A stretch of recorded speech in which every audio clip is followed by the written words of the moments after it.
Thank you for coming out. It's nice to be out for a happy occasion these days. I don't have too many of those. And to acknowledge and celebrate a great day in our nation's history. I want to thank Valerie Jo Bradley and the staff of Save Harlem Now, Mayor Eric Adams, and his staff, especially Community Affairs Advisor Patrick Kwan, State Senator Claire, and Lisa Krasavage from the Landmarks Preservation Committee. I also want to thank the Kilgore family for sharing Reverend Thomas Kilgore with us and for continuing to carry on his spirit and devotion to service. Bayard always spoke very highly of Reverend Kilgore, and it was for that reason that he was invited to officiate at the memorial service held for Bayard in October of 1987.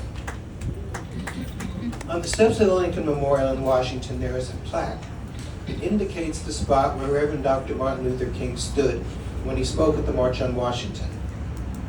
That is all well and good.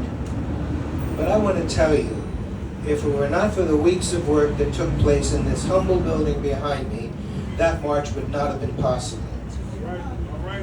Think of a hot summer, working in a 4-story walk-up, no elevator, no air conditioning, and managing to pull together the miracle that took place on August 28, 1963. This is where it happened. Typewriters, mimeograph machines, telephones. Remember landlines, folks? No computers, no faxes, no cell phones. This is where the press came, where the marshals came, were trained, where the mailings were assembled, and where so much of the transportation was coordinated. And fortunately, sometimes contributions came here too. Occasionally there were meetings at Mr. Randolph's office on 125th Street and sometimes down at Bayard's apartment on West 28th Street, but this was March Central. What made it happen were the talented and enthusiastic young people under the guidance of 2 inspiring leaders, A. Philip Randolph and Bayard Rustin. Some of you may have seen the articles that were in the New York Times and the Washington Post, and yesterday our own Mayor Eric Adams had a fine op-ed column about this headquarters in the march in the Daily News. Some of the articles talked to some of the people who had worked in this building. Eleanor Holmes Norton, Rochelle Horowitz, Joyce Ladner, Cortland Cox, Patricia Worthy, and Norm and Velma Hill.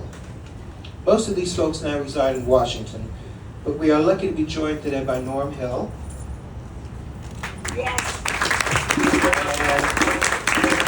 Elliot Minzer, who works at the March office. We're also fortunate to have with us Marcia Young Cantagallo, the daughter of Whitney M. Young, the late head of the National Urban League, who was one of the big 6 civil rights leaders who led and spoke at the march. Folks, we live in a time when forces are trying to erase history and rewrite it to conform to an inaccurate vision of what our country was and is. It is our job to see that that doesn't happen and to correct the misrepresentations of the past. For a long time, Bayard was marginalized because of his radical politics and because he was unashamedly gay. A number of biographies and films have helped bring him from the shadows and grant him the recognition he deserves. Just today, a new book, More Than a Dream, The Radical March on Washington for Jobs and Freedom by Uhura Williams and Michael Long, has been published.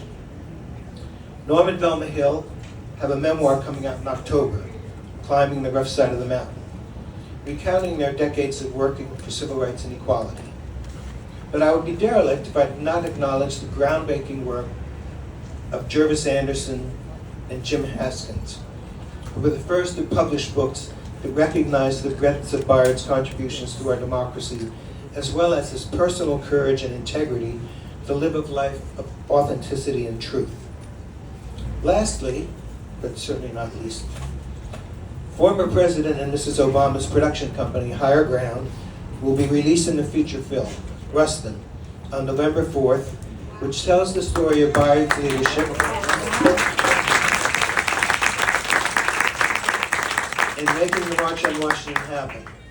Starring Coleman Domingo, Audra McDonald, Glenn Turman, and Chris Rock, it is a gripping and moving film that celebrates the work that took place on these grounds and the triumph that resulted in Washington. As we like to say now, I hope this event and marker will encourage you to do a deeper dive into the history of what happened here and to carry on and build on the progress we've made.